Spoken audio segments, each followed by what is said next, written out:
Good morning guys, nandito tayo ngayon sa aking lupa. At ito yung ating ongoing project na parang gusto ko parang pahingaan na may mini farm. So ngayon maglalagay ako rito ng bahay ng manok.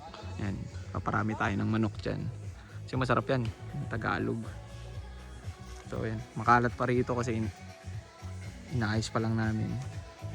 So dati talagang puro halaman to. Yan. So ito yung parang pinaka bahay ko rito na pinagawa. Hindi pa siya tapos. Ayan. Pero ang kuryente nito ano na, naka-solar na siya.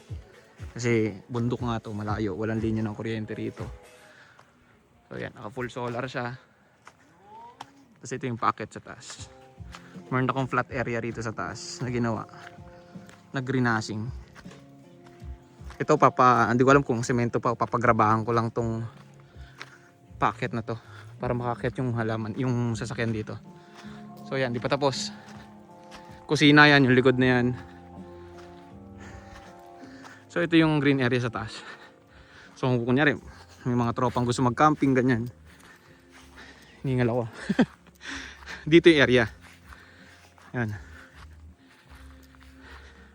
Sa inyong view, talagang puro bundok yan. So ayun. So, isa to sa gusto ko matagal na yung magkaroon tayo ng lupa na ganito na pahingahan ba. Makalat pang alang kasi inuunti-unti namin yung construction. Kasi pag ano lang to ginagawa lang namin pagka may free time yung mga tao ko. Tignan natin ito, loob.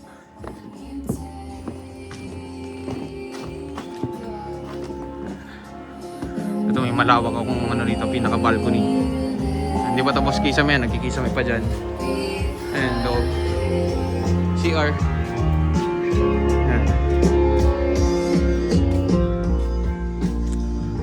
Dito yung solar setup ko, yung battery ko.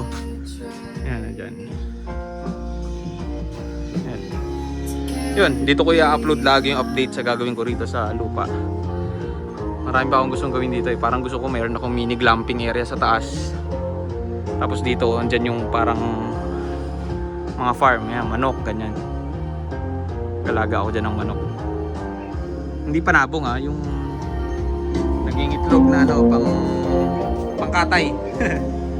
Ayan.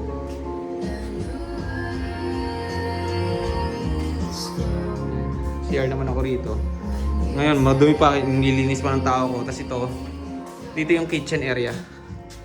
Ayan. Kitchen area yan.